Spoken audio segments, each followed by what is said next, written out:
дизайн боксын энэ удаагийн дугаарт зураач, дизайнер манай ангийн охин багш дэлгэрцэг орж байна. Тэгээд дэлгэрцгээ яг энэ өөргөө гоо танилцуулахгүй. За тэгээ Шинжлэх ухааны технологийн их сургуулийн үйлдвэрлэлийн технологийн сургуулийн дизайны салбарын дэд профессор албан тушаалаар ажиллаж байгаа. Тэгээ доктор Дэлгэрцэг, Б Дэлгэрцэг байна. Одоо хэдэн жил ажиллаж байна? Тэгээ одоо 2002 оноос хойш гэж чи одоо 22 жил. Бас л удцсан биш үү? Тэгсэн. За яг бид нарт нөгөө нэг ингээд нэг анги болохоос өмнөх одоо тэр зураач болох одоо нөгөө нэг цаг үе юугаа яруул хүүхэд байгаас. Бүр жоохноос эхэлсэн. Юу штэ бүр л нөгөө одоо би ч өвөө эмээ дээр өссөн хөх тахгүй юу. Тэгээ нөгөө эмээ маань амар уран хүн байсан. Тэгээ нөгөө нэг юм аяал сууждаг. Би хажуугаар нь оюусан юмныхаа нөөцөөр нь күхлээний хувцсыг л сууждаг. Эсвэл зураа сууждаг. Тийм л эхлэлтэй. Ер нь л тэр үед бол хувцас дизайнер байсан юм шүү. Бараг л хөдөлжинд угаасаа л нөгөө жоохон эмэгтэй хөлтөд чинь тиймэрхүү юм байдаг шин. Тэгээ нөгөө дон сургуульд ороод юу яагаад Пенри ордны зургийн дугууланд манай аав бүртгүүлээ. Тэгээд сургуулийнхаа бас зургийн одоо нөгөө янз бүрийн юмд аягүй хитгэвтэй оролцдог. Тэр багшийн шав байсан. Пенри ордонд чинь нөгөө багшийнхаа нэрийг мартцсан орж ирэх яцсан биш үү? Саяхан очиж өгнө уулцсан. Тэгсэн чи яг тулсан чинь сандраад байгаа юм билгүй орж ирэхгүй байна. Тэгээ дараа нөгөө нэг юу яагаад 8 дугаар ангиад төгсөөд бид нар чинь нөгөө нэг юугаа зургаа үргэлжлүүлээл нөгөө одоо ямар мэрэгчлээ болох уу гээл. Тэгэл нөгөө аавда би чи ингээл зурмаар зураач болно гэж ярьдаг гэсэн юм чинь. Тэгэл нөгөө аав маань соёл урал тухайн үед чинь бол төрслөг урлагийн сургууль гэдэг байсан шүү дээ. Төрслөг урлагийн дунд сургуульд элсэж ороод тэгээд туяа гэд багшийн нөгөө ядам сурангаа нөгөө туяа яа туяа гэдэг чинь нөгөө ардын зураач ядам суран тэрний охин хоёр дахь охин туяа гэд Сурико ямар мэрэгчлэр одоо Гоблений буюу одоо чимэглэлийн анги төгссөн гэх юм уу. Ер нь бол тухайн үед бол Гоблений анги гэдэг үсэн. Тэгээд яг нөгөө Гоблен хэр чи ханын чимэглэл гэсэн. энэ дэр бас нэг хит хийгдсэн багш шүү дээ тий. Гоблений одоо нөгөө Монголд үүссэн Монголд яагаад тэр сургалт явуулжсэн тухайн манай багш зөндөл ярьдаг байсан л да. 1975 оноос эхэлсэн билээ. Нөгөө Оросын хоёр ингээд мэрэгчлээ ирээд нэг нь болохоор Гоблений чиглэлээр нөгөөх нь нөгөө Мозаик юуны чиглэлээр ханын таасны чимэглэлийн тийм урлагаар нөгөө сургалт явуулаад тэгээд оюутнуудыг элсүүлээд тэгээд тодорхой тийм сургалт явуулж байгаа сүүл рүүгээ манай туяа агш нөгөө мэрэгшээд тэгээд надаас өмнө бол зөндөө олон бас 75 оноос хойш гэхэр чинь тий нэлээд хэдэн төгсөлт бас төгссөн. Бас мундаг хөгжиж ирсэн шүү дээ социо үед бол тий. Социо үед ч одоо жишээлбэл төрийн ордонд байгаа маш урт нөгөө Гоблен байгаа шүү дээ. Шар өнгөтэй нэг амар гоё нөгөө Монголын ааж амьдрал тэгэл бүжиг мүжиг тэр ардын урлаглалыг чинь жинхэнэ утгаар нь харуулсан. Тэнд ч одоо манай дээдлийн үеийн тэр төгсөгчөд тэгээ манай багш маань өөрөө ч гэсэн хичээсэн тухайгаа биднэрт зөндөө ярьдаг гэсэн юм. Түүхтэй тий. Тийм түүхтэй. Тэгээ бид нар бол би бол яг тэрэнд бол ороогүй. Би чинь арай сүүлийн үе 1994 онд элсэж орж исэн. Тэгээд тэнд чинь одоо нөгөө 90 онд элсэж ороод 94 онд төгссөн юм байна нөгөө 94 онд төрслөг. Тэгээд би бас нэг түүхтэй төрслөг урлагийн дунд сургууль тэгээ элсээд нэг жил сураад. Тэгээд байжсэн чинь манай туяа агш тэнд бас нөгөө Сэргээ гэдэг уран зургийн багш өгсөн. Тэр хоёр хувийн сургууль байгуулж гараад соёл нэртэй тэгээ соёл төрслөг урлагийн дунд сургууль гэдэг сургуульд шилжээд орсон багшаагаа дагаад. Тэндээс нэг хоёр хүүхэд багшаагаа дагаад явсан. Оюун дээр төрслөөсөө яг адилхан л одоо төрслөг урлагийн сургууль. Гэхдээ тэр нь бол хувийн одоо төрслөг төгссөн юм уу тэгээд дүрслэгээ нэг жил сураад тэгээд дундаас нь шууд гараад соёл руу орсон. Тэгэхээр дүрслэг урлагийн сургууль тэр багш нар нь тэгээд нөгөө тухайн үед чинь нөгөө нэг улсын сургуулиас нөгөө хувийн сургууль байгуулагдчихсан шүү дээ. Тэгээд тэр сургуулийг төгссөн одоо манай ангийнханаас одоо нэлээд бас гайгүй алдартай бас хүний олон хүн танигдсан хүмүүс байна. Одоо сая нөгөө өнгөрдөг манай Бацэнгэл байна жишээлбэл. Нөгөө Монголын улсад очиж зурдаг Бацэнгэл байна. Манай уран зургийн анги байсан. Нормажов гэдэг одоо Монгол зургийн бас нэлээд гайгүй алдартай одоо төлөөлөл болдог хүн байна. За хатгамлын чиглэлээр гэхэд нөгөө надтай хамт нөгөө төрслөгийн урлагийн сургуулиас соёл руу шилжсэн оюун дарь гээд одоо алдартай хатгамлчин байна. За тэгэл яриад хам бол зөндөл хүн байна л да.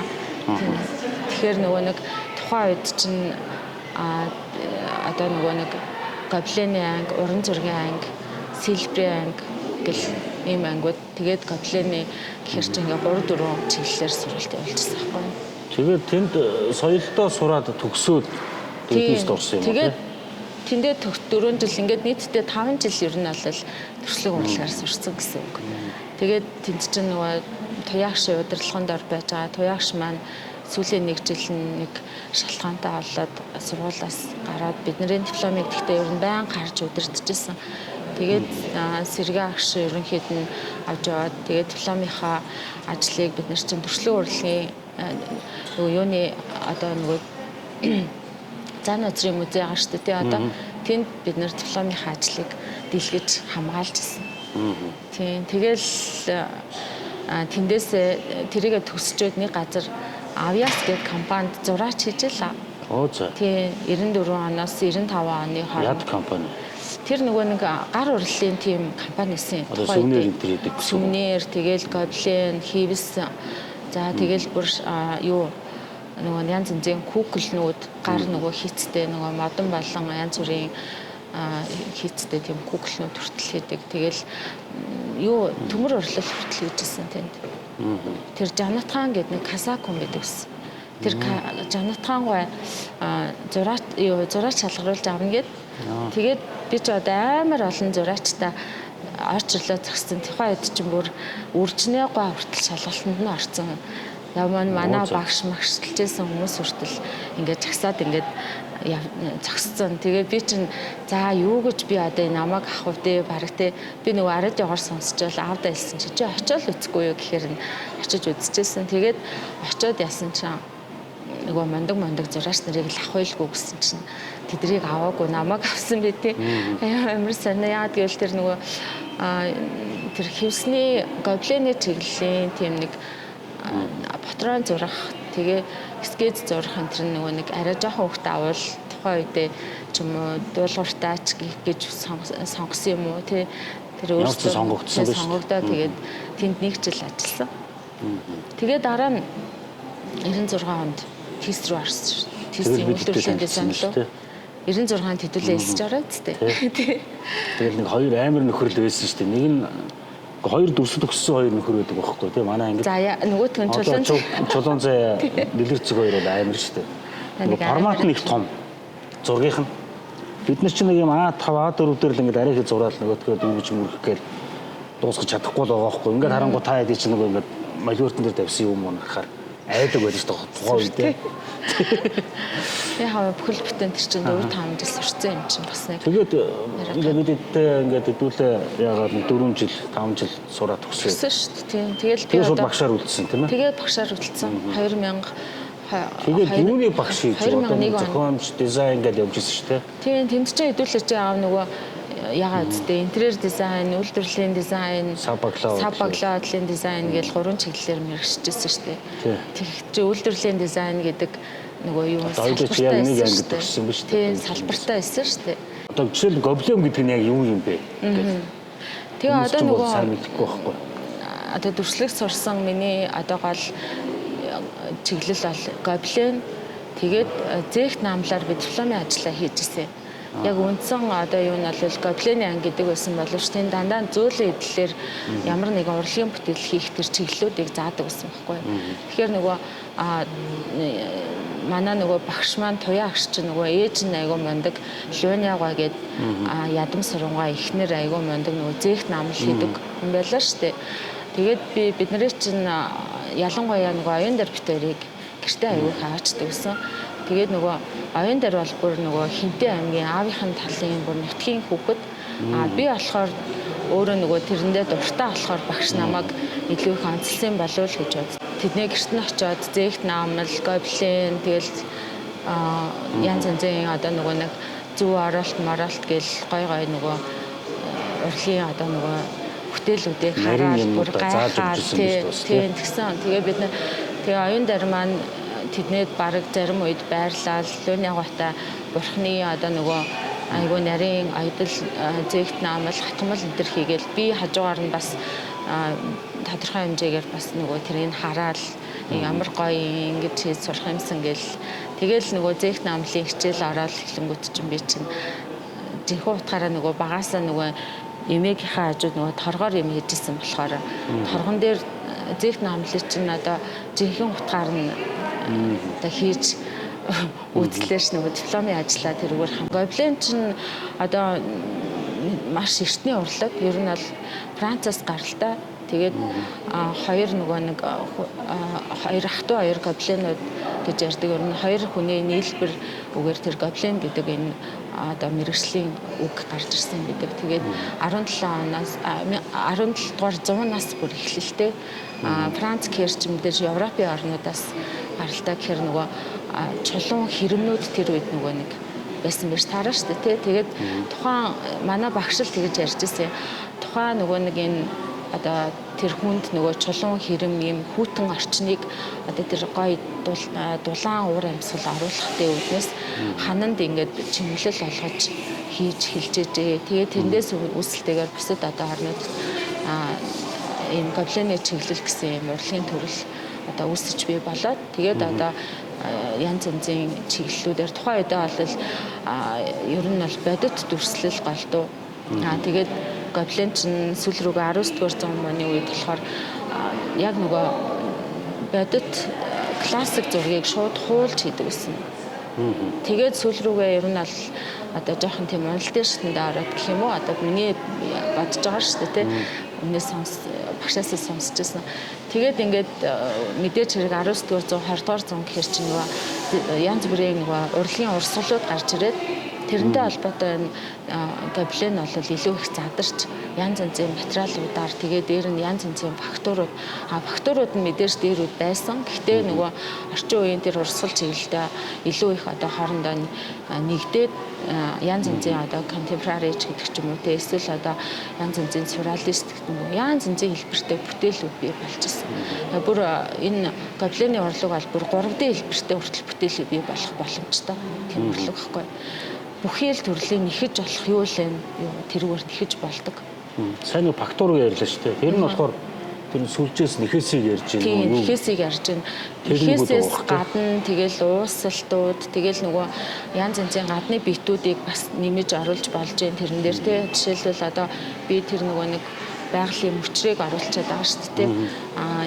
Тэгэл эсвэл нөгөө гар нэхээс энтрээ ингээд нийлүүлээд нэгтгээд тэгээд макраме гэдэг нэг сүлжээс өгдөө шүү дээ. Бас айгу гой гой ханын чимэглэл эсвэл нөгөө урлагийн бас бүтээлүүд хийдэг. Тийм чиглэлийг энэ төр хооронд нь хослуулад ингээ урлагийн бүтээл хийдэг тийм. Одоо гоблиныг одоо зөвхөн Монголын өрсөн дээр авчиж штэ.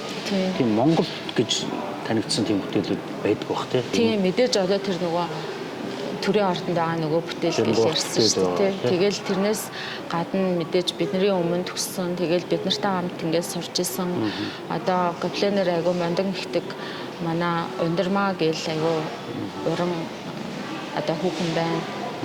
Гоблины нөгөө яг дипломын ажлаа өөрөө яг гоблинээр хийжсэн. За юунд Америкт одоо ажиллаж амьдарч байгаа заяа байна.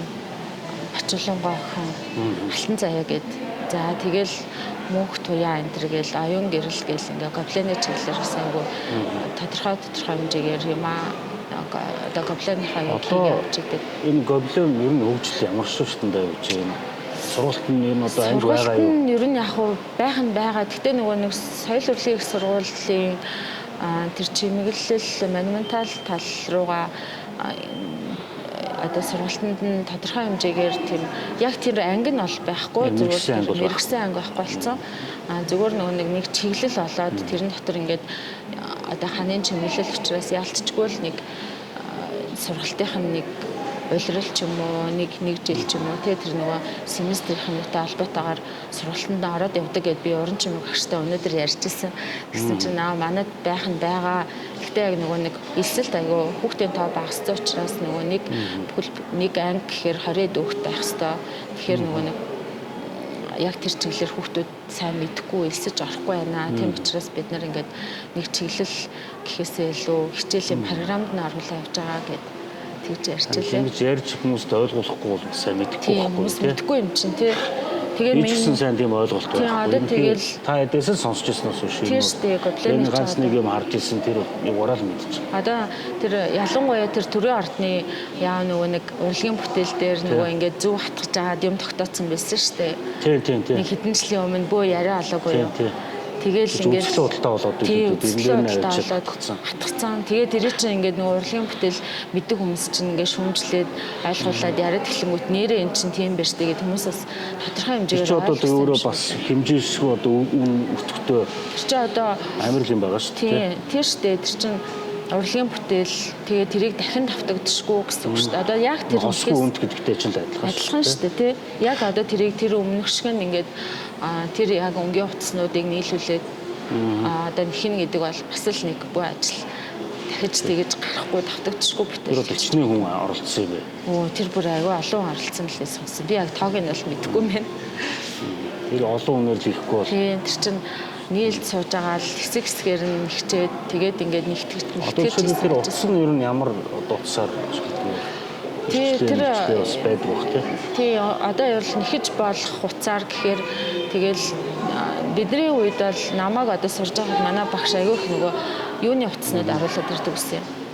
Биднэрт өгчдөг гэсэн нөгөө хевсний утас хевсний утас нөгөө хевсний үйлдвэрүүдээс нөгөө нэг ингээд ирчлэгдсэн тийм утаснуудыг оруулж ирээд тэгээд бид нар нөгөө юунуудыг арилгаал тэгэл гэж мэгэл ихмэлийн утсаараас ийдэг.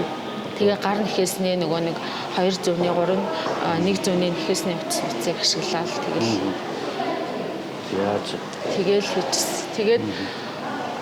Тэгээ одоо зээх бол юм гээд нэг тиймэрхүү. За зээх намч бол ойлгомжтой. Манай уламж одоо бүр айгүй жинхэнэ тансаг одоо юм шүү дээ. Тийм. Бас л ажиллагааны маш нарийн ажиллагаатай тэр торгыг чинь одоо нөгөө нэг нэмгэн одоо цаасан дээр наагаад тэр үед бол жонхуу гэж ярьдаг гэсэн нөгөө жонхуудж байгаа тэгээд тэр чинь инхэрдэж оёдаг юм дэр баг. Тэр чинь эргүүлээд яг тэр хэлбэрийнхаа дагуу одоо нөгөө зээгнүүд нарийн зээгнүүд авдаг. Зээг нь тэгэл 3 5 7 гэл тэгэл утасныхаа нарийн бүдүүнээс ахуулаад тэгэл тэрнийхээ анх зураг гаргасан тэр зурагныхаа өнгө тэр одоо энэ одоо бааткан дээр байгаа тэр нөгөө нарийнхан контрууд чинь тэн дээр болохоор зээгээр илэрдэг. Дандаа ойдлууд шүү дээ. Тэгээ би ч одоо нөгөө хөвсгөл төрсөн.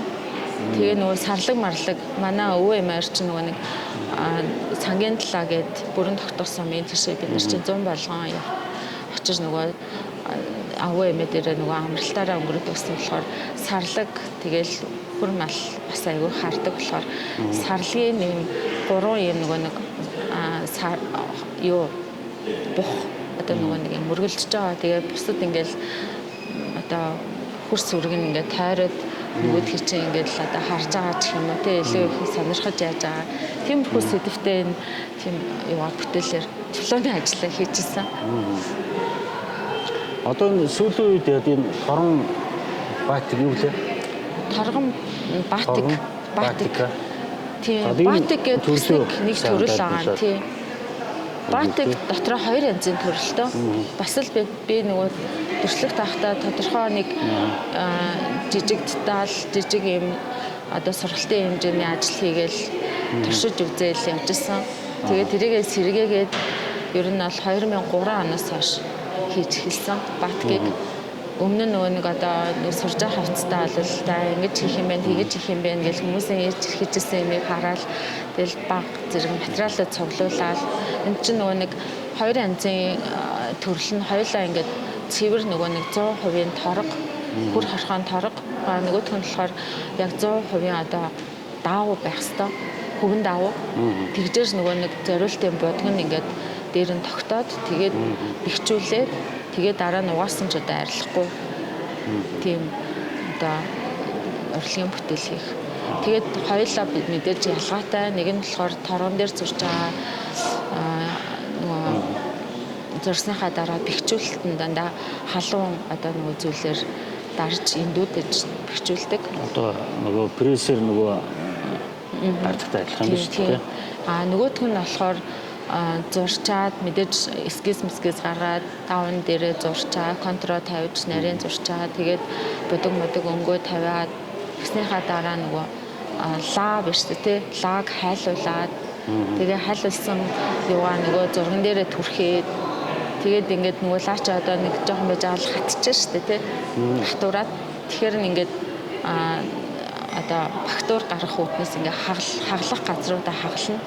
Тэгээд завсраар нөгөө нэг бих юм уу эсвэл одоо зориултын будгаа хийж ингээд одоо бактур янз янзын одоо нөгөө нэг санаандгүй тийм уусалт санаандгүй тийм зураас нөгөө ингээд цаасыг базаа тавихаар ингээд янз янзын бактур гардагтай адилхан ингээд яг тэр хэлбэр гарах хэсэгтээ ингээд бактур үүсгэн зураас тэгээд тэр нь завсраар нөгөө будг нь ороод цаатлын даван дээр нь ингээд хэлбэрүүд үүсгэн шүү дээ. Тэгээд гатаасныхан дараа нөгөө эндүүдэж шингээж авдаг.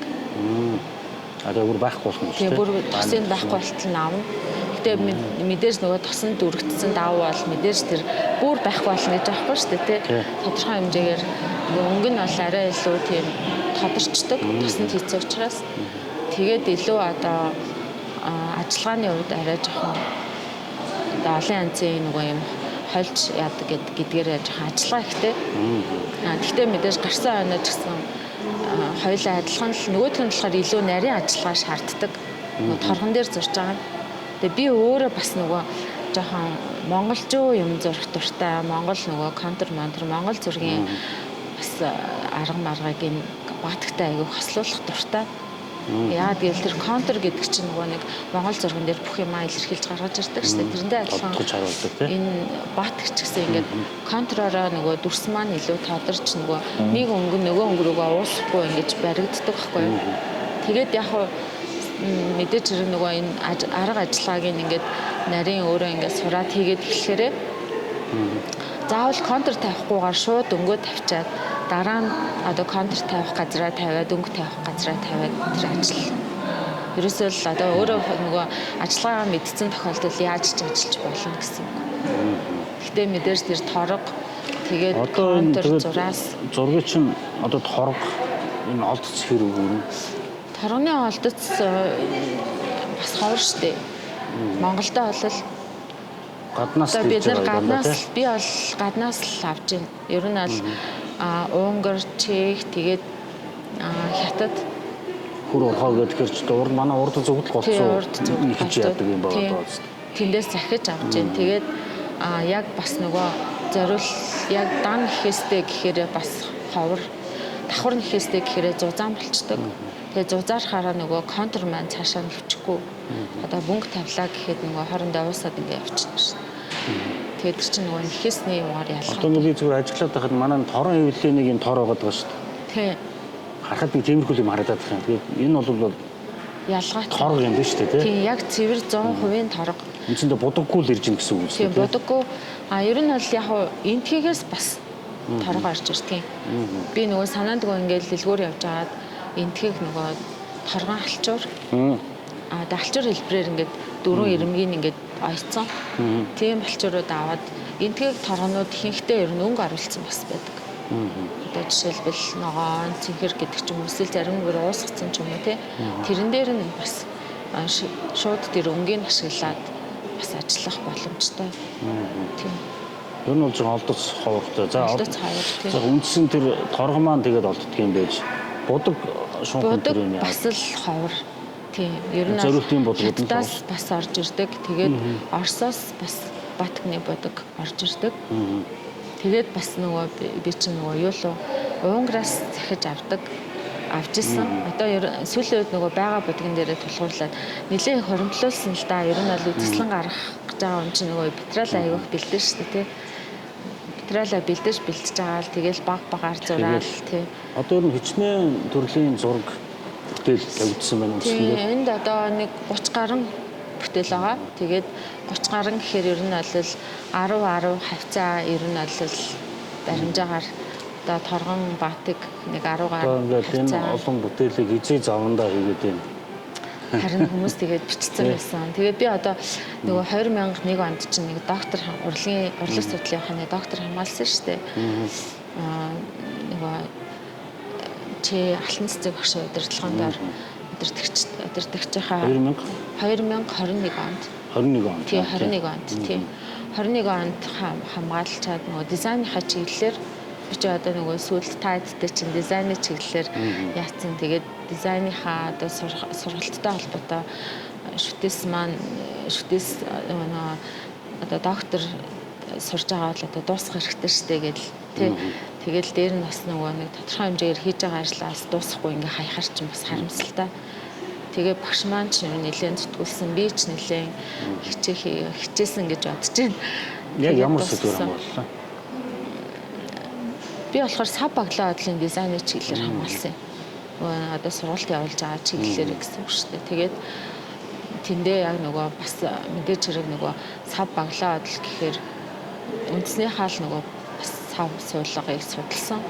Тэгээд орчин үед яг тэр үндснийхаа бүтээгдэхүүн, үндснийхаа эдлэл хэрэглэл дээрх тэр хэлбэр дүрсгээ чиглэлийг ер нь орчин үед яаж одоо нөгөө нэг орчин үеийн бүтээгдэхүүнд яаж шингээх үү те тэрийг ямар аргачлалаар тэрийг загварчлах уу нөгөө дизайны чиглэм чинь бид нэр загварынхаа тэр загварчлах арга зүй талаас нь онтолог аргыг ашигласан тийм онтолог аргыг ашиглаад тийм арга зүй боловсруулад тэгээд сав баглаа бодолд энэ онтолог аргыг ашигласан загварчлал бий болгосон.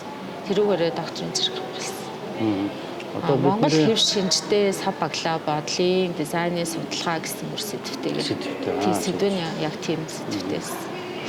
Одоо тэгээ нэг ер нь за бидний нэг сургуульд орж их за 90-ад он 2000 оны сүүлээс хойш бол сав баглаа бодол манай Монголд ер нь бас мундаг хөгжиж шиг байна л да тийм гайгүй хөгжиж байгаа. Ер нь аль сүүлийн үед ч бас сав баглаа бодлын нэлээд олон үйлдвэрүүд бий болчлоо. Тэгээд оюуны өмчөд бас нөгөө нэг сав баглаа бодлыг бүртгүүлэхтэй.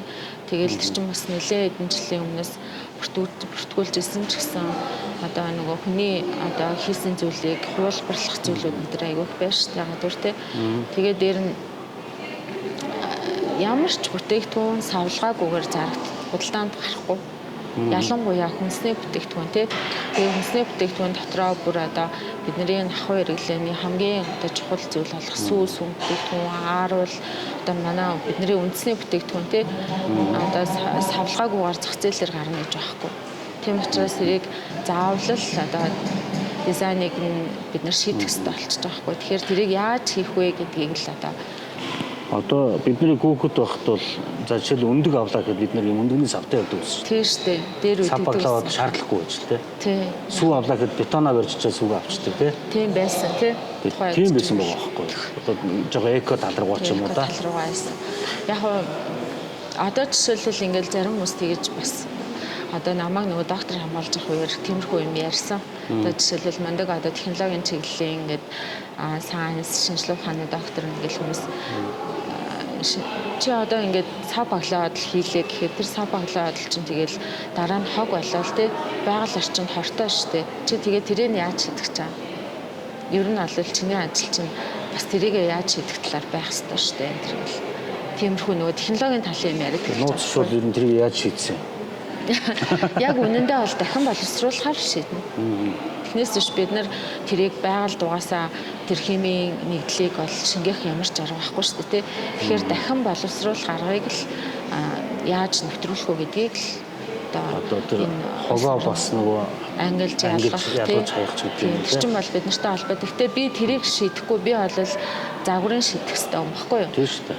Тэгээд тэрийг яг хуу цаашдаа тэх ёстой гэдгийг л одоо нөгөө тодорхой хэмжээгээр зөвлөмж гаргах ч юм уу тиймэрхүү л асуудал дэвшүүлж л ярих хүсэж бид нар чинь технологийн хүмүүс биш юм чинь тэр тоног төхөөрөмжөнд хэмжиж байгаа мууддаг барьдаг хүнсний бүтээгдэхүүний ч одоо яах юм хугацаагаар хадгалах байж болох юм тэр химийн нэгдлийн нэмэх энэ төр гэдгийг тэр технологийн хүмүүстэй хамтарч хийж болох юм. Тэгээд технээс биш би бол яг урлагийн хүн ялцгүй тийм загварыг боловсруулад тэрэн дээр харин тэрийг яг ингэж одоо дахин боловсруулах тэмдэг хаана яах уу хүн тэрийг хаанаас нь харуул хүнд ойлгомжтой авах уу нэр нь хаана авах уу За тэгээд тэр сав баглаад л буюу бүтээгдэхүүний шоршихны стандартыг баримтлах гэх мэтчлэн ингээл нөгөө заавал шаардлагатай зүйлүүдийг дизайны загварчлалтайгаа хослуулна гэсэн үг шүү дээ. Хэлбэр, дүрс, өнгөтэй хийц хэлбэртэйг хослуулж ирж тэр бүтээгдэхүүний чинь байвал. Тэгээ хэрвээ ингээд одоо ингээд хүмүүс ярьдаг л да. За тэгээд савлгаагүй байсан ч зарагдах байлгүйдээ зарим юмнууд чанартай л ивэл бараг болно штэ гэж хэлдэг. Гэтэл яг тэр бүтээгдэхүүнийг хүмүүс ингээд за дээр үед бол ингээд юугаа титана аваад ч юм уу тэгээ яваад явдаг гэж одоо орчин үед ихгүй штэ хүмүүстэй аль болохоор хамгийн хэлбэр хамгийн одоо авч явахад эвсээрхэн хэрэглэхэд эвтэйхэн орчин үеийнхээ одоо хэрэгцээ шаардлагыг хангасан бүтээгдэхүүнийг л хүн худалдаж авч байна штэ. Тэрнээс ч савлгаагүй бүтээгдэхүүн байж хаад өө сав байхгүй юм чи одоо энийг яаж авах вэ гэдэг нөгөөдгийн сонгоол савтагийн сонгоол аваад явна. Тэгээ бүр хоёулаа гоё ингээд савлгаатай байлаа гэж одоо хэлбэр мэлбэр нь гоёлаа. За гадна талыг харчаад гоё загвартайг нь л аваавчдаг. Тий. За яг үнэхээр өөрөө тэр доторхыг ингээд амсаад үнэртэд үдцэн хүмүүс бол мэдээж тэрийг авахлах л та. Гэтэл яг анх одоо тэрийг харж байгаа хүн бол гоё нь л авч. Тий, сонголтоор гэж тийм. Тий, ялцчихгүй л тийм. Одоо орчин үед бол угаасаа л хүн хэрэглэхэд эвтэйх ингээд бариад явхад эвтэйхэн сав байх хэвээр. Уухад эвтэйхэн байх хэвээр. Ерөнхийдөө бол хүмүүсүүд одоо ямар нэг бүтээгдэхүүн авахд нэг сав баглаа аваад мөнгө зарцлаа юм л та. Тийм, мэдээж тэр чинь тэгэл одоо хичнээн одоо манай хүнсний чиглэл байна л та. Манай нэг салбар хүнсний технологи гэл тэгэл эхлээл тэр хүмүүс бол сав баглаад л өстө нэр сав баглаад шал дэмий бараг л одоо мөнгөний гарц те тэргээд зарим нэг настай агш нар тэгэж анх ярьжсэн юм.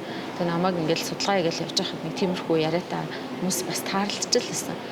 Тэгэл аяндаа ингээл хүмүүс ч ойлгож эхэлж байгаа хгүй нэрээ тийм биш те савлгаагүй яаж зарагдах юм те савлгааг танах гаргаж өгөө. Одоо жишээлбэл сайн нэг манай хүнсний юуны одоо судалгааны баг ажиллаад дайвар бүтээгдэхүүн буюу нөгөө малын гаралтай дотор гэдэстэй янз бүрийн нөгөө дайвар бүтээгдэхүүнийг ашиглаад тэнд чинь айгүй холон витаминууд ингээд нийлэх. Тэр чинь бид нэр хэрэгжилж чадахгүй айгүй хайж штэ одоо юу яахад 11 сард ингээл бид нар яадаг үлээ те ингээл идшээ ингээл яачдаг. Хаас айгүй гидснүүд ингээ хаягддаг гэл ингээл бүх араад хөтлөзөр ингээл ярьж штэ те. Гэтэл тэрийг манай хүнсний бүтээгдэхүүнүүд докторууд ярилцаад ингэ хатаагаад хүнсний нэмэлт бүтээгдэхүүн хийцэн. Тэгээ одоо танилцуулаад тэгээд тэрийг нөгөө зах зээл дээр гаргах цав баглаад хийх тэр шаардлагатай байна гэд ойлгоод тэгээд нөгөө төслийнх нь бас тодорхой нэг хүмүүсний хандаад манай оюутнууд тэрэн дээр нэлээд ажилласан. 2-3 оюутнуудаа би ажилуулаад тэгээд цав баглаад л айгаа таалагдаад тэрүүгээрээ савлгаагаа ер нь шийдъя гэд тохирсон байгаа. Тийм. Бас нэг шинэ бүтээгдэхүүн гарсан байна шүү дээ. Тийм гарсан байгаа. Манай үйлдвэрлэлийн дизайны 3 дугаар курсын хүүхдүүдийн би даалтын ажлаар нь би ерөнхийд нөгөө тэгээ өөрөө удирдаад. За сав баглаа бол ингээд тустай явж байгаа Тийм. тийм. Үйлдвэрлэлийн дизайн бас тустай. Анги байгаа үстэй тийм. Юу штэ үйлдвэрлэлийн дизайн дотроо сав баглаа. Тийм. Интерьер орж байна тийм. Юу штэ одоо чинь манайх би одоо нөгөө сургуулийнхаа юуг танилцуулъя. Тэгэхгүй бол нөгөө нэг хүмүүс чинь гайхаад энэ одоо юу яадаг юм ингээд. Би ч нөгөө дэвэн гарын нөгөө өөрийнхөө төгсчихсэн үеэр бодоод өмнөх үеэр одоо таахгүй. Одоо болохоор чи энэ чинь бүр сайн нөгөө нэг шинэ хөтөлбөр манайх чинь шүтээс чинь бүх нөгөө мэрэгжлийн хөтөлбөрүүдэд шинжилсэн. Тэгээд тэрэн дотроо одоо нөгөө нэг манай дизайны салбар гэж байдаг байхгүй юу? Шүтээс тэгээд үйлдвэрлэлийн технологийн сургуулийн дизайны салбар гэдэг. Тэр дизайны салбар нь 5 хөтөлбөртэй. Тэгээ 5 хөтөлбөрийнх нь нэг нь болохоор одоо яг миний энэ одоо юу яаж байгаа удирдах явж байгаа гэх юм уу дэд профессораар ажиллаж байгаа нэг хөтөлбөр нь болохоор үйлдвэрлэлийн дизайн. За нөгөөх нь интерьер дизайн, тэгээд хувцсны дизайн, тэгээд график дизайн, тэгээд нөгөөх нь анимашн мультимедиа дизайн гэдэг. Тийм 5 чиглэлээр мэрэг эсэлт авч байгаа байхгүй юу? Нөө зөв.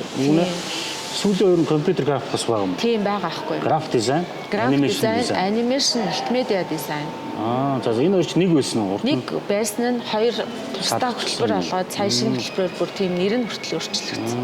За. Тэгээд эрэлттэй мэрэгжлийн тоонд жишээлбэл одоо улс орон чинь нөгөө нэг хөгжих хэрэгтэй тэр хөгжихэд чинь одоо хамгийн хэрэгтэй мэрэгжил юу вэ гэдэг гарцсан маа штэ. Амнастай тэрэн дээр яг манай үйлдвэрлэлийн дизайн тэгээд анимашн мультимедиа дизайн бол эрэлттэй мэрэгжлийн тоонд орсон. Одоо бүр зайшгүй энэ мэрэгжлийн хүмүүс Монгол улсад хэрэгтэй байна гэдэг бүр шийдсэн тэгээ байж байгаа. Тэгээд энэ жилээс эхлээд сав баглаа бодлыг график дизайн руу шилжүүлж байгаа.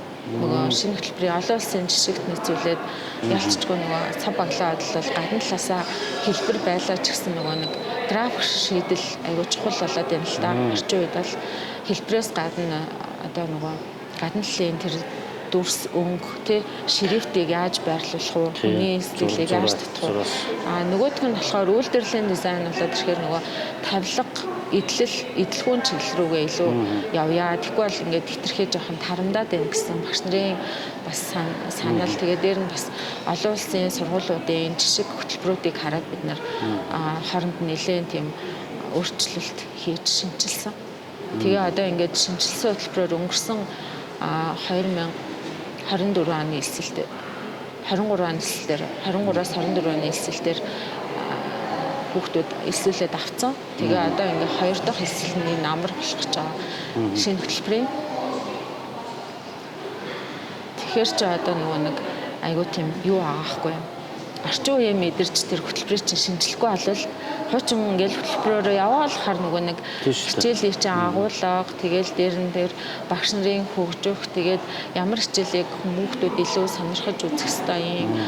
Их сургуулийн хэмжээнд олон улсын жишгт ямар хичээл ямар агуулгуудтай байх ёстой юм. Тэгээд бид нар одоо хичээлийнхаа агуулгыг хүртэл ер нь аль шинжилээл явж байна.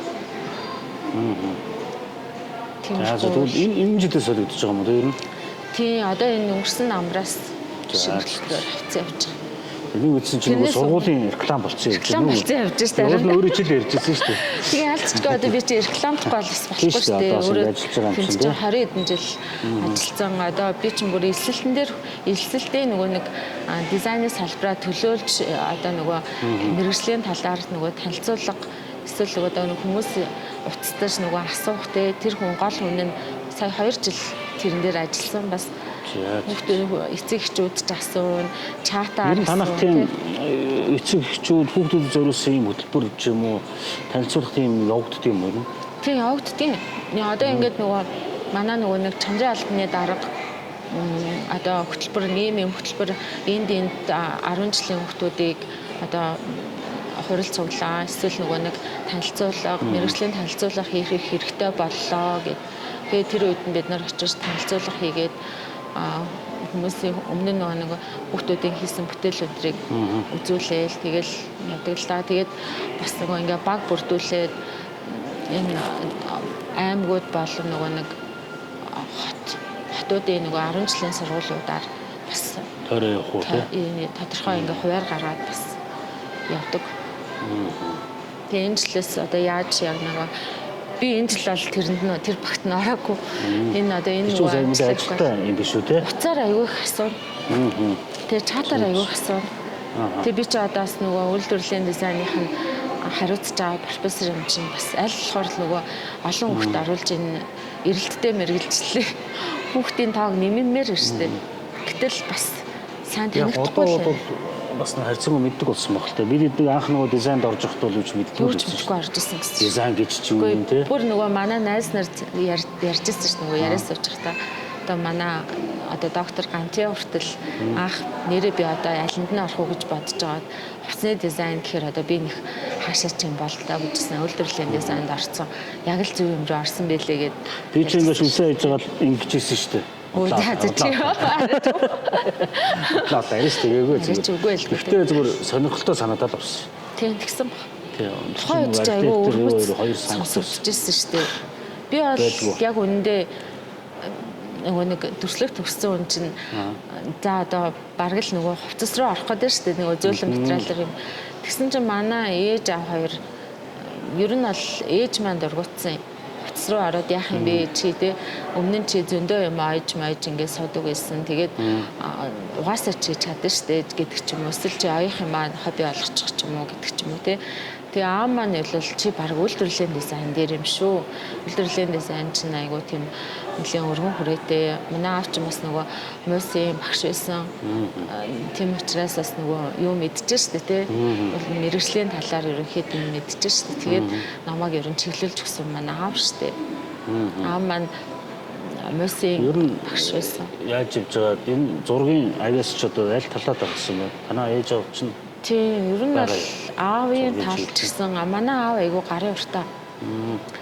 Нөгөө нэг одоо шрифт энтрийг айгу гоё бичин нөгөө нэг үзэг байдаг шүү дээ. Одоо нөгөө шрифтний плакатны үзэг байна шүү дээ. Нөгөө хавтгаа тэгэл ингээл үзүр мүзүр янз янз хэлбэртэй. Тэрүүгээр чинь нөгөө манай ээж чинь нөгөө янз янзын юм айгуух бичүүлдэг. Манай ээж бас багш байхгүй юу? Тэгээд нөгөө самбар тэр үед чинь тийм хэвлэг юм байх шүү дээ. Тэгэл юм л алвал нэг юм баатам юм уу юм авчирсан л нөгөө ааваар ингээл юм хичүүлээл. Ханы самбарууд тий. Тэгэл зориулж маруулаад. Тэгэл аав л зурдаг байсан. Тэгэл би хаяа үйдэг байсан юм. Манай ээж болохоор математикийн багш байхгүй юу? Тэгээ шал өөр чиглэл. Тэгээ манай ээжийн ээж би ээжийнхаа ээж аав хоёр дээр өссөн байхгүй юу? Хүсгэлийн хүмүүс. Аав маань болохоор бүр дорндын хүмүүс шүү дээ. Дорндын хүн шүү дээ. Тэгээд хүсгэл дорнд хоёр хүний дундаас гарсан. Тэгээ нөгөө нэг чи дорнд л гэж явах юм биш. Тий, ер нь бол дорнд гэж явдаг болж төрсэн газар хүсгэл юм чинь. Өссөн газар. Өссөн газар. Тэгээд тэнд төрсэн юм чинь. Тэгээд яг нь мэдээж ааваараа хэлэх ёстой л хал та. Тэгээд төрснөр бол хэлчих гээд байдیں۔ Тэгээ нөгөө нэг аавын маань юу ер нь бол тийм нөгөө аав маань тийм гарын уртаал хүн байсан. Яг өөрийнх нь аав ямар хүн байсан ур морын сайн мэдэхгүй байна. Аав маань өөрөө л бичгтэй аягүй сайн бичдэг, зурхтаа ч зурдаг гэсэн. Ээж маань ээж одоо миний эмээ штэ. Одоо бид нар болохоор хөшөө ээж, хөшөө аав л гэж ярьдаг гэсэн. Тухайн үед бол тэгэл эмээ маань одоо нутагтаа бол алдартай одоо гарын уртаа байсан байхгүй. Тэр хавийн хүмүүс манай эмээгээр дээл аюулхын тулд бараг л одоо очирладаг гэсэн гэх юм уу да тий. Тэгэл ерөөсөө доржоор аюулсан дээл бол тэгэл хамгийн гоё хийцтэй. Тэгээд тухайн үед нөгөө нэг оёдлын үйлдвэрт тэр аймгийнхаа оёдлын үйлдвэрт ажилладаг тэдэн жилийн гавшгаач гэл тухайн үед чинь тийм нөгөө нэртэй байдагсан шүү дээ. Манай эмээ бол бараг гүцээсэн байхгүй тэр машгаач бүр нөгөө юмудаа тэр эмээгийн аавын бас тэр нэг ур байгаад байна шүү дээ. Тэгэл тэр хоёр нийлсэн л болов гэж бодож байна. Заавал нэг талаад өрөх юм. Одоо өнөөдрийн үндэслэнгийн одоо гол сэдв ч гэдэг юм уу юм барьсан агуулга нь одоо юу ямар юм дээр агуулга вэ? Тийм ер нь ингэсэн юм аа. Юу ячаал 2021 онд нөгөө докторийн зэрэг хамгаалчаал докторийн ажил чинь айгу бичиг цаасны ажил тэгэл компьютерийн арт хичнээн нэлийн олон жил сулаа штэ. Тэгээ багшлийнхаа хажуугаар тэрийгээ дуусгачихъя. Тэгээд хийгээд дуусны дараа нөгөө нэг зураг зурх хүсэл угаасаа цаана байгаад байгаа байхгүй юу. Тэгээд ерөөсөө л би нэг 3 жилийн дотор энэ зургийн одоо үзэсгэлэнгээ гаргая. Нэг 15 онд гаргацсан. 2015 онд гаргацсан. Одоо нэг дахиад нэг үзэсгэлэнгээ гаргая. 15 онд чинь туушингийн биш хаана харлаа нэг. Тэгээд энэ нөгөө нэг юун дээр туушингийн хажуутлын 976 арт галерей гэдэг үүссэн шүү дээ. Тэнд хэдүүлээ нээлтэн дээр нь та дээрэл дэлгэцчгүй бачгнаа болчихсон ш. Тэнд ч юм болохоор дандаа ер нь бол торгон зургаар гаргаж ирсэн юм. Энэс арай цөөхөн бүтээлээс нэг 20 гаруй байсан да гэж бодож байна. Тэгээд дандаа торгон зургаар гаргачаад тэгээ одоо ер нь жоохон хүрээгээд хэлээ. Өмнөх гоблен чи тэгээд бас энэ нөгөө нэг хүүтэн халуун багтгийг бас хоёулангийн бас хий гэсэн байдалтайгаар тэгээд гурван чиглэлээрээ тэгээд ер нь би нөгөө ахгүй амьдрал нөгөө Монгол хэв шинжийг ер нь юм болгондоо шингээхийг хичээдэг байхгүй юу. За одоо судалгаа хийсэн ч ер нь Монгол хэв шинжийг ер нь судлах л өстой бид нар Монгол хүн юм чинь тий. Тэгэнгүүтээ нөгөө өөрийнхөө дуртай зүйлийг мэдээж хэрэг бодно шүү дээ. Тэнгүүд нөгөө Монгол хэв шинжээ юугаар илэрхийлж ямар хэлбэр дүрсээр өнгөөр илэрхийлж гаргаж ирэх үү. Тэгэхээр нөгөө нэг Монгол айл ялцчгүй гэр хэрэгтэй тий. Тэгэл тэр амьтан ургамал тэгэл цэцэг навч. Тэгээд тэр амьтан дотор нь би энэ шуунд айгуу дуртай. Тэгээд нөгөө ургамал гэхээр нөгөө нэг монголчууд чинь нөгөө цагаан уул цэцгийг мөнхийн бэлэгдэл хийдэг. Тэгээд цагаан уул цэцэг айгуу дуртай. Тэгээд шуу яагаад дуртай юм гэхээр шуу чинь нөгөө нэг дээрээс бид нарыг харж нөгөө тэнгэрийн амтан. Тэгээд илүү их тийм гоё тансаг хөдөлгөөн, химнэл тэгэл өнгө мөнгө ямар гоё амтан мөлий тэрийг бодоод ер нь бол амтан ургамал хүний энэ аж амьдралыг одоо энэ нөгөө ерөнхийд нь яаж илэрхийлвэл одоо Монгол онцлогийг харуулах уу гэдгээ ер нь нэлээд бодож агаад тэгэл агуулга ер нь Монгол хэв шинжтэй тэгсэн мөртлөө одоо энэ аргуудаа ашиглаад урлагийн төрлүүдээ ашиглаад хийе гэсэн бодолтойгоор л зохиомж тэгэл өнгө авалт тэгээд хэлбэр фактур энтрээр ер нь бодож гаргасан. Байгалийн үзэгдлүүд бас байгаад байгаа шүү дээ. Тийм үзэгдлүүд. Тэгээд нөгөө хаврын улиралт гэсэн айгуу дуртай. Нөгөө бүх юмны эхлэл гэж үздэг болохоор нөгөө тэгээд цаас ингээл нөгөө ханзраал тэгэл цанаас нь ингээд нөгөө анхны нөгөө нэг хавар эхлэнгүүд хараацаа хамгийн түрүүнд ирдэг шуудаас тэгэхээр нөгөө хавар эхлэхээр хараацаа харагдаж байгаа бол одоо хаврын ихэнх сар гэж үздэг. Тэгэхээр нөгөө илүү гоё хаврын улирлыг зурх юм дуртай. Тэгээд дээр нь зуны улирал мэдээж хамгийн гоё. Тэгэл ер нь ихэнхдээ нэг тиймэрхүү юмнууд өнгө айс ер нь нэлээд орцсон байгаа хаа миний зурганд. Та нар бас нөгөө гаднаас хараад юу гэж бодогдож байна? Мөнгө бол их нэлээд цоглог мөнгө нэмэгдсэн юм санагдаж байна. Мөнхүүдээсээ тийм. Ер нь бол говлын бас ороод ирэхэд тэгж гинэ үү?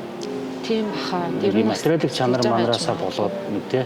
Тийм. Тэгээд нөгөө энэ зургийнхаа бас нөгөө арам, канто кентрик бас нөгөө энэ материалтайгаа хослуулахыг хичээсэн. Тэгээд энэ чинь бүтээл гаргаж байгаа, үзэсгэлэн гаргана гэдэг чинь миний сайгүй хүнд үзүүлж энэ миний бүтээлийг хараад хүмүүс таашаал авах хэрэгтэй шүү дээ. Гоё сайхан харагдах, сайхан санагдах бодол модол нь ингээд сайхан болох. Ер нь бол яг нөгөө нэг зураач болгон өөр ингэсэн тийм нэг стил бодол хүнд юу өгөх үү эсвэл дотроо юу боддгийг ингээл янз янзын зүйл байна шүү дээ. Тэрэн дотор зарим зураачд болохоор амар тийм бухимдал одоо янз янзын тийм аюултай зүйлийг хүнд сануулж байгаа юм шиг зурж байж магадгүй гэтэл би бол аюултай тийм аимшигын юм бол ер нь илэрхийлэхгүй хичээдэг.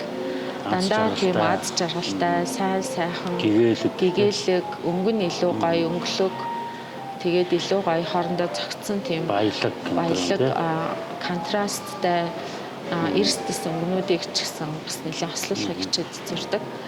Тэр тэгснээрээ хүний нөгөө бусад хар бараан одоо зарим зураг бол бүр хар цагаан зөвхөн өнгийг ашиглаад зурчиж болно шүү дээ. Гэтэл би бол тийм өнгийг ерөөсөө яг зөвхөн хар цагаан зураг бол байхгүй байгаа. Дандаа өнгөлөг өмнөдийг ашигласан. Тэгээд бас нөгөө нэг торог нөгөө өөрөө юм гоё тансаг материал учраас өнгийг хүлээж авч байгаа хэлбэр нэг ондоо. Тэгээд тэр энэ халуун батг буюу даавуу, цэвэр даавуу тэгээд нөгөө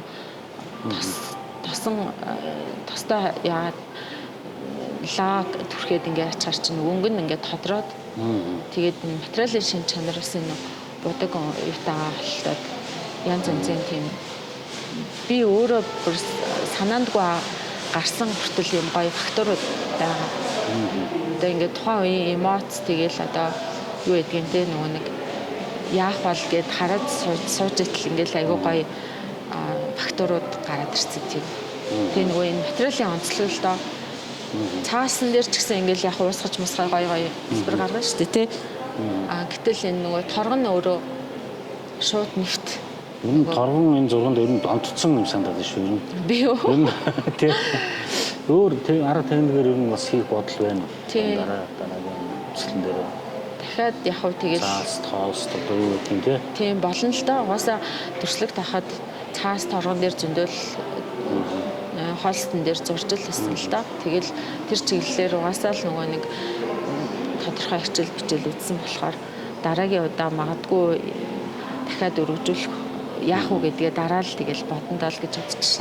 Одоо нэг хэсэг ингээд одоо 3 жилийн хэмнэлтэй гэх юм уу 4 жилийн цэглэлээр явах гэдэг юм уу? тий. Дараа яг хизээ яах нөгөө нэг хүн чинь өөрөө одоо би даас 2 дахь үзэсгэлэн. Тий 2 дахь үзэсгэлэн. Тэгээс та нар ч бас нөгөө багш нарын үзэсгэлэн гаргадаг тий. Тий нөгөө тэнглэг гээд манай шүтээсийн уран бүтээлч багш нарын үзэсгэлэн 2003 оноос эхэлсэн баха. Жил болгон бид нар гаргадаг шүү дээ. Одоо нөгөө арга техник технологи тий одоо манад багшилж байгаа мундаг багш нар байна шүү дээ. Нөгөө тэр чиглэлээр мэргэсэн сэлэнгээ халуунаа тий сая нөгөө манай мундаг багш маань бас орсон тий. Тэгээ талигаач балдаатар гунгаа багш гээл эрдэнэ үлэн багш гээл тий бидний багш шүү дээ. Тий бүгд. Тий чи одоо бас мэдж байгаа юм чинь тэр мундаг багш нар чинь бид нар зөндөл юм зааж сургаж өгсөн. Тэрнийх нь бас юуг нь бид нар өргөжлүүлэх хэрэгтэй шүү дээ. Бас хүмүүсттэй. Тий шүү дээ. Тий. Бас нэг үзэсгэлэн гаргажсэн ч би санаж байна л да. Олон улсын эмэгтэйчүүдийн байраа нэг баах эмэгтэй уран бүтээлч нар цэцгэрч хэлүү те. Тий. Нэг орж исэн баха тий орж исэн. Яг энэ яриа аваад нэг чаргал санагдаж байна. Тий санаж байна. Энэ бас явж байгаа уламжлуулаа явж байгаа. Гэд одоо энэ нөгөө галерейн солигдсон болохоор яг тэр болохгүй өөр нэрээр л байдаг. Яг нөгөө Монголын орчуудын эвлэлийн хорооноос нөгөө эмэгтэй уран бүтээлчдийн үзэсгэлэн бол байнга гардаг шүү дээ. Жил болгон 3 сарын 7-8 гэл тэрнээс өмнө нэгэл нэг хэд хоног нэгэл. Одоо энэ орчуудын эвлэлийн хорооны гишүүн байгаа. Тийм гишүүн байгаа. Би чи хизээ үлслээ одоо мартцсан ба штэ. Тэр нөгөө үзэсгэлэн гаргах үеэр илсэн нэрээ 15 оны хавцаа илсэн юм байна. Тэгэл тухайд чинь Төмөр Атар агш хорооны дарга болсон штэ. Тэгээд илсчихсэн. Тэгэл нөгөө бүтээлээ танилцуулга бэлдээл нөгөө чинь хурлаар ороод тэгээд илсдэм юм билээ. Тэгээд манайхаас зөндөл нөгөө төрслөгийн ангиудаас ангийн хүмүүсээс ихэнх нь хорооны гишүүн баха. Одоо энэ торгон зураг бас өөрөө сонирхолтой байна л да тий. Ингээд нэг цаашаа томгологч байдаг юм уу? Тэр фактурууд үүсгэж байгаа байдал ч тэр ер нь формат ямар хэмжээтэй юм бэ? Энэс ишээ том болж болох боломжтой. Торгон мэдээж зэрэг торгоны одоо нөгөө нэг цаанаасаа үйлдвэрлэж байгаа хэмжээ аль зэрэг болох нөгөө даавны ин гэж ярьдаг шүү дээ тий. Энэ нь аль зэрэг байна. Тэрнээсээ ер нь их шалтгаалж байна. Одоо надад байгаа хамгийн өргөн торго гэхээр ер нь нэг метр 50-та энтэй. Бас өргөн юм байна. Метр 20-та ч юм уу гарч нөгөө нэг хятадаас ирж байгаа тийм торго. Одоо бараг метр 50 баха. Тэгээ би чинь ийм нөгөө уртаар нөгөө нэг одоо торгон нөгөө нэг шайл хийгээд байгаа шүү дээ. Алчуур аюу гоё. Тэгээ тэр чинь нөгөө ингээд зүүхээр нөгөө нэг одоо нилоны алчуурал ингээд хөлсмөс ягаал ингээд хаан шүү дээ. Гэтэл тэр торгон алчуурчин бол ингээд халуунд халууцахгүй хүүтэнд дааруулахгүй гэх юм уу тий одоо хайрахгүй гэх юм уу тэрүүгээр асаанцлаг байна. Торгон алчуураас нэлээд зурж хүмүүс захиалгаар хийж өгдөг. Шайл нөгөө алчуурууд хийж өгдөг юм тий. Алчуурууд баг 1% л юм шүү дээ. Ерөөсө ганцхан хувь гардаг. Тэгэхээр бас мэдээж хэрэг нөгөө урлагийн бүтээлтэй баг адилхан болчихж байгаа байхгүй юу. Тэгээ зарим нэг хүмүүс нь ойлгон зарим нэг хүмүүс нь одоо Сэндэм гэж нэг багш байсан тий. Тий сэндэм гэдэг алдартай бас. Яг алчуурыг зурдаг би тий санаж байна. Одоо сэндэмга чинь би бас л нөгөө сэндэмга алчууруудыг анх харчаал ямар гоё юм гээл бас бодоод тэндээс сэтэл авч л байсан. Тэгэл сэндэмга чинь нөгөө одоо энэ зан үзрийн музей юу яхад юу сэндэмга алчуур миний алчуур хоёр зэрэг тавигдсан. Тэгэл би нөгөө үнийг яаж тогтоох вэ яадаг вүлээ нөгөө сэндэмга алчуурын юмтай хахад миний хайхуулъя гэл мэдээж зэрэг арай бага тавьдаг ч юм уу те тухайн үед бол тэгжсэн. Одоо бол сүүлийн үед нөгөө зан үзрийн музей тэгэж юм гаднаас нэг алчуур авах болцсон мөлий. Тэгээ би нэг тэгэж тавихаач нөгөө сүүлийн үед тийм завгүйч болсон л доо баг. Нэг хэсэг л нэг жоохон хийжсэн. Энэ торгон зургийн энэ одоо энэ юу одоо шилбэл нөгөө юу ба штэ хоолстон дээр зурсан тосон будгийн зургууд бол хэдэн зуун жил ингээл явагдаад байгаад байна шүү дээ. Тийм удаан тий. Тэр удаан эдлэгдэх хэрэглэгдэх ч гэдэг юм уу? Тэр тал дээр юм хэрэг. За яг нөгөө юунаас л болох бах. Тэрхий их нар тусгаад байвал мэдээж нөгөө нэг альч зураг юу. Тийм ямар ч зураг муухай болно шүү дээ. Хоолсон дээр байсан ч гэсэн тэр чинь хатаал будаг модг нь янз бүр олно. Торгоч гэсэн адилхан ингээл тодорхой хугацааг шаардаад энэ чинь эдлийг яаж ямар төвшөнд хадгалах уу гэдгээс л хамгийн шалтгааллах байхгүй.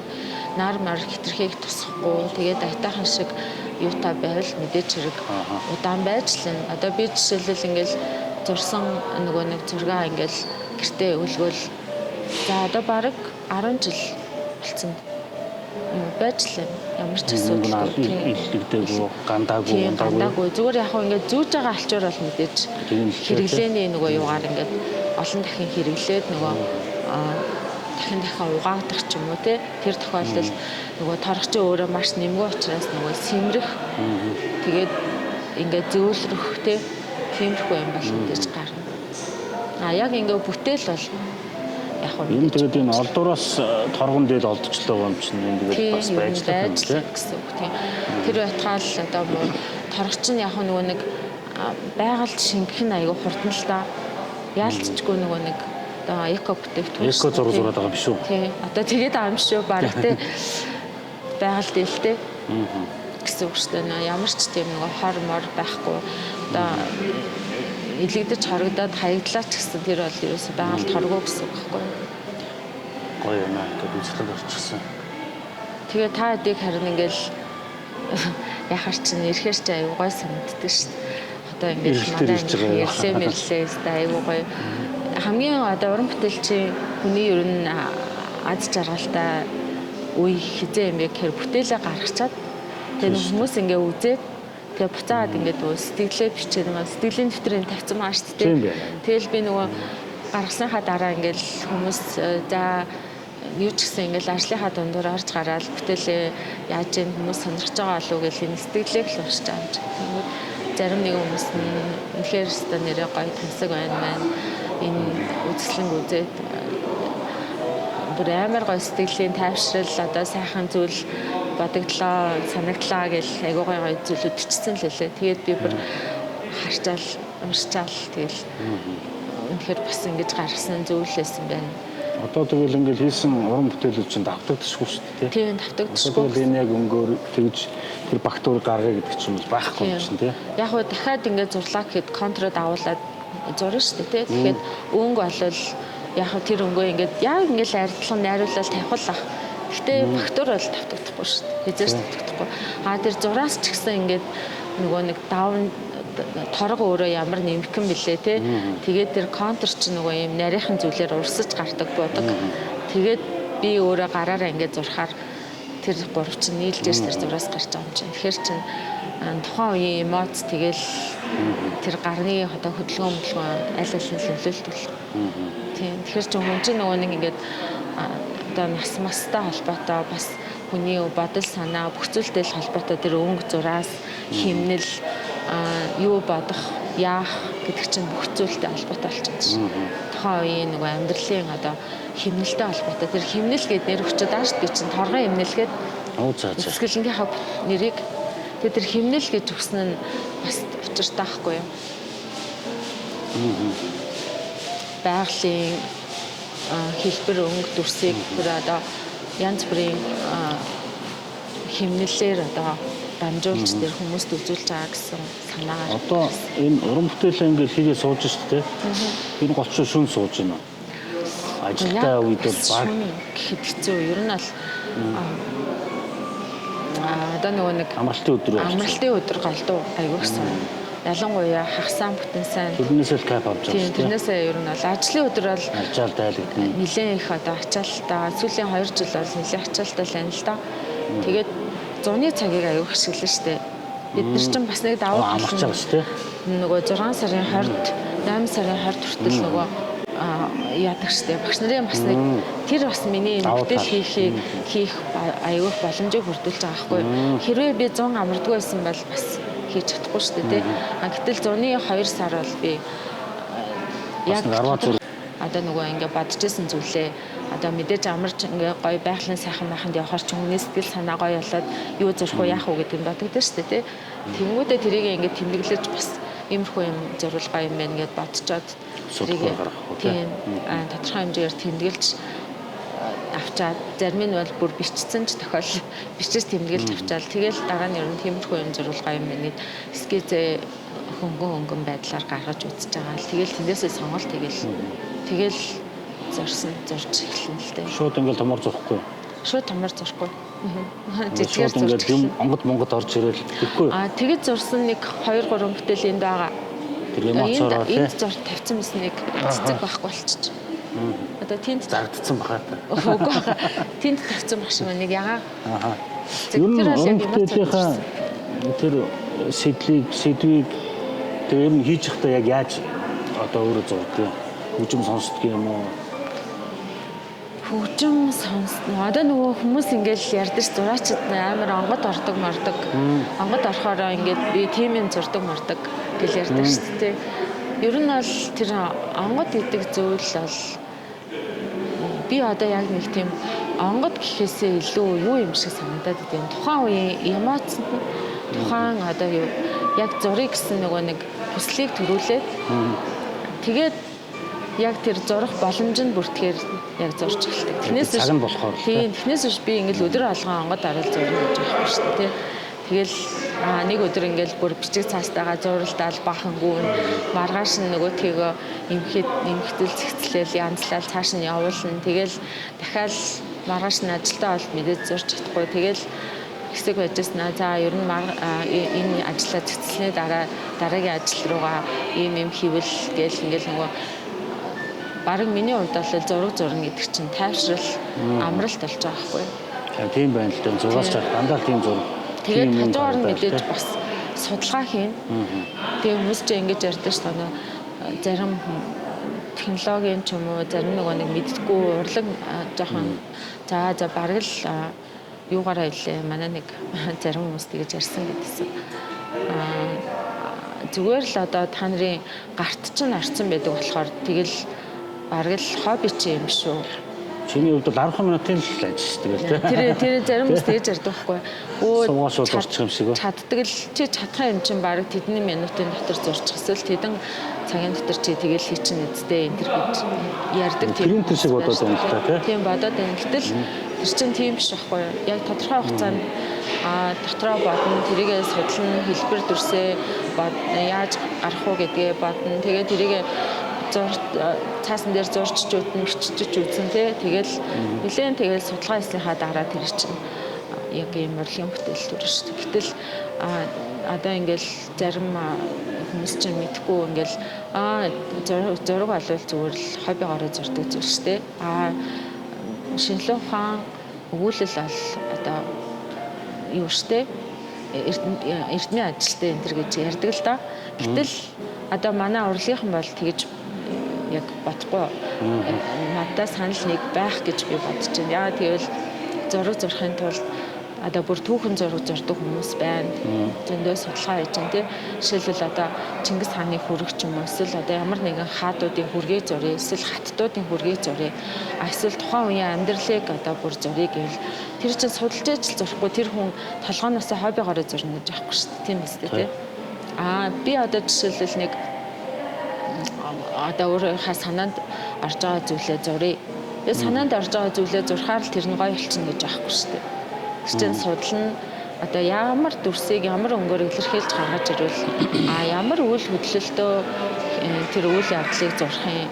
Ямар одоо эмоцтой ямар дүрс нь хоорондоо яаж байрлуул илүү хүний сэтгэлд хүрэх юм гэл бүх талаас нь бодно шүү дээ. Тэгээ нэг шинэлэг юм бас оруулахыг бодно тийм. Шинэлэг одоо бас орчин үед хүмүүс юу сонирхож байна тий.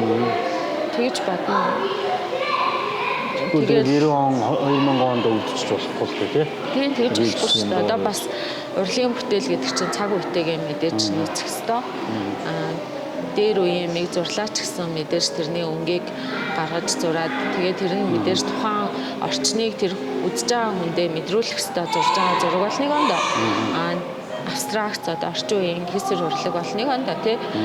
Тэгэл сюрреалист гэл ингээл нөгөө бодит дүрсийг ашиглаад хийсэр хэлбэр шилжүүл зурах.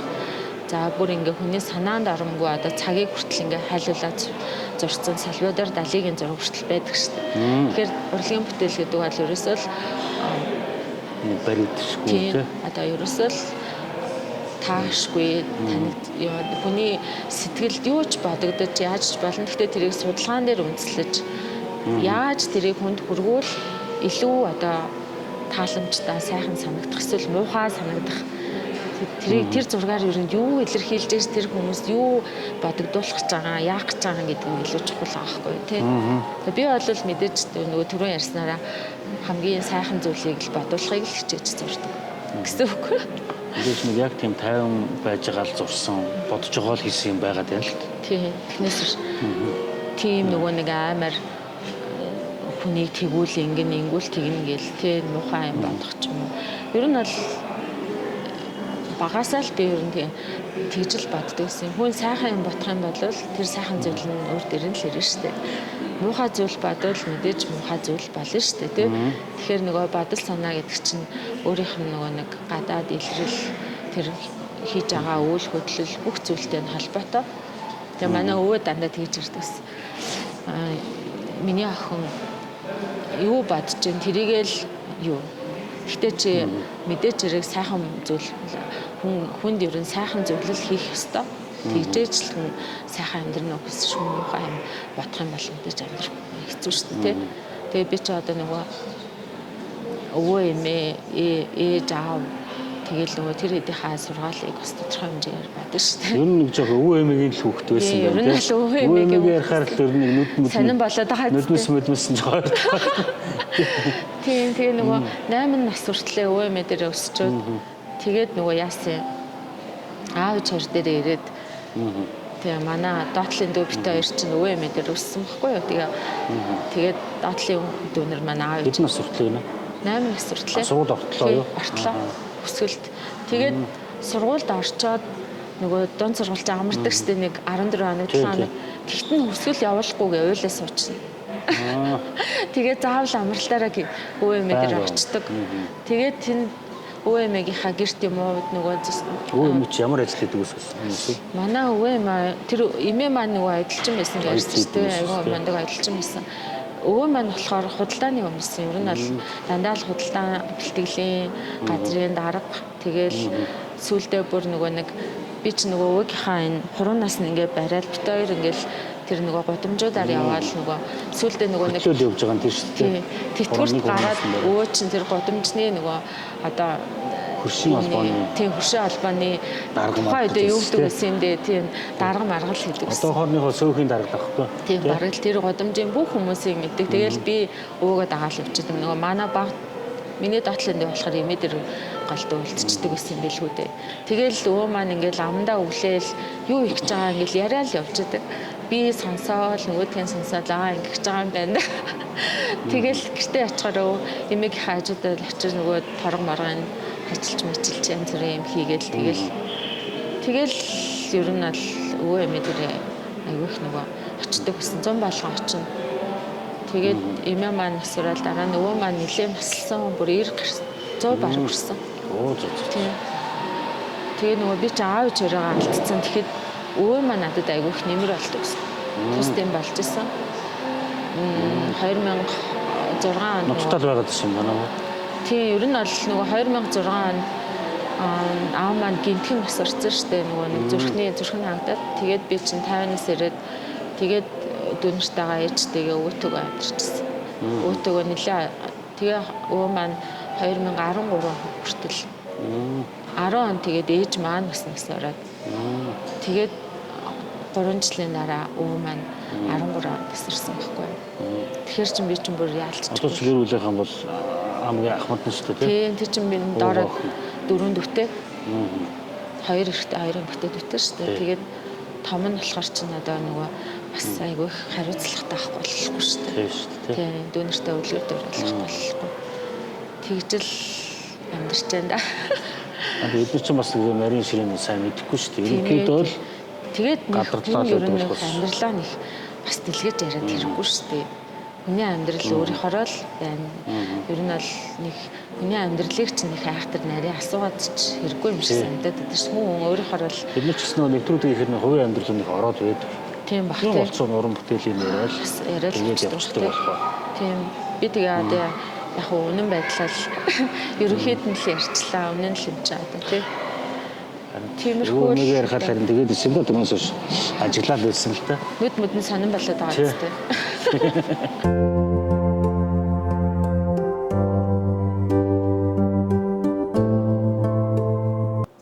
энэ торгон эмнэл гээд үзэсгэлэнгийн маань гоблений чиглэлээр арай ажиллагаар хийсэн нэг бүтээл маань намар гээд нэртэй бүтээл байгаа.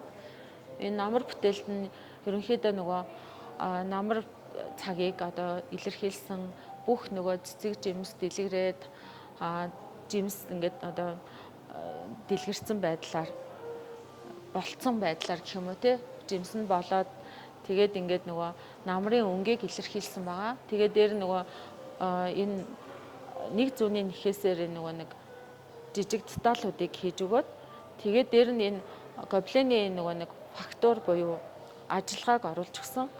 Тэгснээрээ нөгөө нэг илүү их нааша цаашаа гэсэн юм орон зайг үүсгээд тэгээд дээр нөгөө байгалийн биетийг энэ дээр нэмэж өгсөн байгаа. Нөгөө хавар эхлэхэд нөгөө нэг гадаа моднуудыг нөгөө тайрч нөгөө нэг зэгцэлдэг штэ тий. Тэрнтэй холбоотойгоор энэ нөгөө модны мөчрийг аваад энэ намар цагт илүү их нөгөө нэг мод маань ингээд хагдраад жимс одоо энэ навчнууд нь ингээд ундаг гэдэг утгыг илэрхийлсэн. Тэгээд дээр нөгөө нэг гоблений нөгөө янз янзын нөгөө нэг эхлэлтийн аргуудыг энэ дээр ашигласан.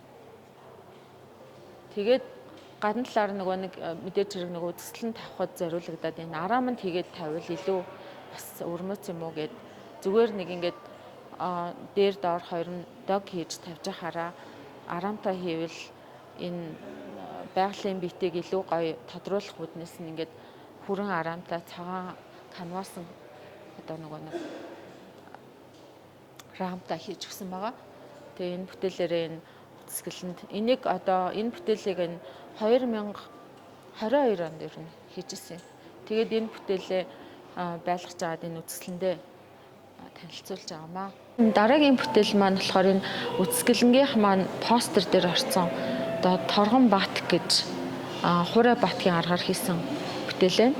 За энийг болохоор нөгөө тансаг гэд би нэрлэсэн байгаа. Тансаг гэд нэрлэдэг нь болохоор энэ нөгөө одоо хүмүүс ер нь бол ийм уул ус ялангуяа нөгөө нэг хүрхрээ энтрийг хараад үнэхээр нөгөө тайвшрал авдаг, усны урсгалыг энтер аваад тайвшрал аваад тэнд очисон хүмүүс бол үнэхээр тансаг байгалыг одоо мэдрээд илүү сайхан сэтгэлийг одоо хүнд үлдээдэг гэдэг утгаар нь энэ тансаг гэдэг нэр өгсөн. Тэгээд дээр нь энэ дээр бол нөгөө хонхон цэцэг, тэгээд цагаан уул цэцэг, тэгээд энэ байгалийн нөгөө нэг бит болон энэ сон тэгээд ингээд цэцэг тэрийг ингээд ослуулад ингээд хийсэн. Энэ хураа батгийн арга бол маш нарийн ингээд торгон дээр нөгөө нарийн контуруудаар гол дүрсээ гаргаад тэгээд дээр нөгөө энэ торгоны будгаар буюу зориултын будгаар тухайн үеийн одоо эмоц тэгээд дээр нөгөө нэг фактор үүсгээд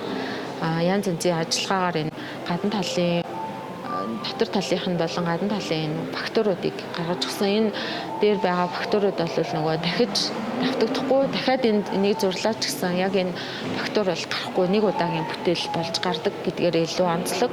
Тэгээд нөгөө нэг торго маань өөрөө цагаан өнгөтэй учраас нөгөө цагаан уул цэцгээ илүү тодтогоод тэгээд дээр нь нөгөө өнгөнүүдийнхаа нюанс химнэл дүрсийн давтамжаар ингээд гол одоо илэрхийлэлээ гаргаж ирсэн. Тэгээд гадна талын рамын албаар нөгөө цэвэр модоор хийлгэж агаад гадна талаар нь нөгөө энэ зургаа үргэлжлүүлэх байдлаар энэ модон дээр нөгөө акрил гэдэг будгаар үргэлжлүүлж ирсэн байгаа. Тэгээ ингээд харьцуулаад харахад бол нөгөө торгон зураг болон модон дээр зурсан зургийн ингээ ялгаа харагдана. Тэгээд үзэж байгаа хүмүүст ингээд ийм илүү гоё тансаг мэдрэмжийг төрүүлэх үүднээс тэгээд нөгөө ус, ургамал, үүл, уул тэгэл одоо нөгөө нэг байгалийн сайхныг энэ миний бүтээлээс одоо харах байхаа гэж үзээд энийг тансаг гэсэн нэр өгөө. Тэгээд энэ бүтээлийнхаа уран бүтээлийнхаа үзэсгэлэнгийн нөгөө гол зургаар болгоод авсан байгаа. Тэгээ иймэрхүү бүтээл байна. Тэгээд ер нь бол миний энэ зургийн бат дээр зурдаг аргыг Монгол зургийн бас нөгөө энэ уул үүлийн дүрслэлтэг аргаас бас санаа авч зурсан ийм бүтээл байна. За дараагийн бүтээл маань болохоор энэ халуун батгийн аргаар хийсэн эрэг цаг гээд хаврыг дүрсэлсэн. зураг байгаа. Энэ болохоор нөгөө Халуунбатгийн аргаар зурсан гэдгээрээ түрүүний нөгөө зургаас илүү одоо арга ажиллагааны хувьд ялгаатай. Ерөнхийн нөгөө зургийнхаа одоо гол төвийг энэ нөгөө нэг Монгол гэр, Монгол ахуй амьдралыг хавар цагийн одоо нөгөө өнгөөр илэрхийлж гаргаж ирсэн. Тэгээд энэ дээр нөгөө нэг хараа цаг дүрслсэн байгаа. Хараа цаг нь болохоор нөгөө хавар хамгийн эхлээд ирдэг шувуу тэр утгаар нөгөө хараа цаг дүрсэлсэн. Тэгээд дээр нь бодит дүрсийг одоо хийсэр дүрстэй хослуулж зурснараа илүү онцлог. Тэгээ энэ дээр нөгөө юуны одоо нөгөө үүл ургамал тэгээд амтан одоо энэ дээр нэг юм аж амьдрал харагдаад байгаа. Тэгээд энэ дээр нөгөө нэг юм модны нөгөө нэг хавар нөгөө мод соёолж эхэлж байгаа.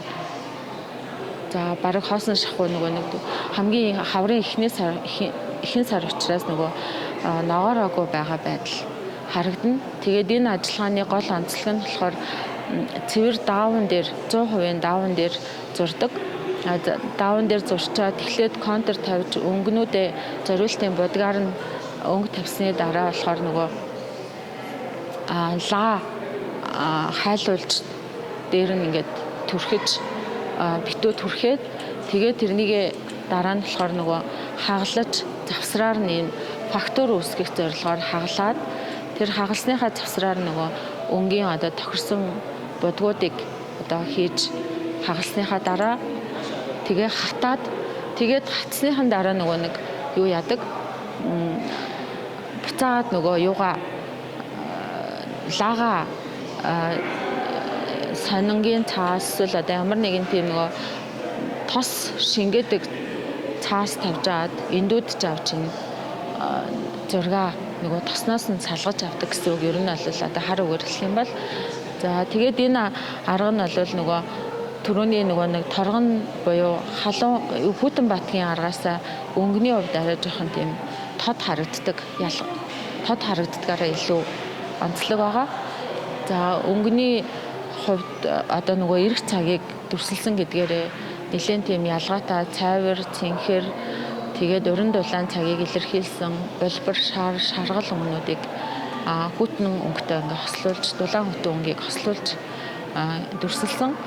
За тэгээд энэ дээгүүр нь болон дундуур нь явж байгаа энэ илэрхийлэл дээр нөгөө байгаль их ургамал амьтны одоо нөгөө их нь бол энэ юутай хавар цаг эхлэхэд бүх зүйл дэлгэрдэг гэдэг санааг илэрхийлж зорьсон ийм зураг бүтээл байна.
За энэ удаагийн дугаарт манай ангийн охин дэлгэрцэг оролцлоо. Түүний торгон хэмнэл гэдэг үзэсгэлэн юм байна те.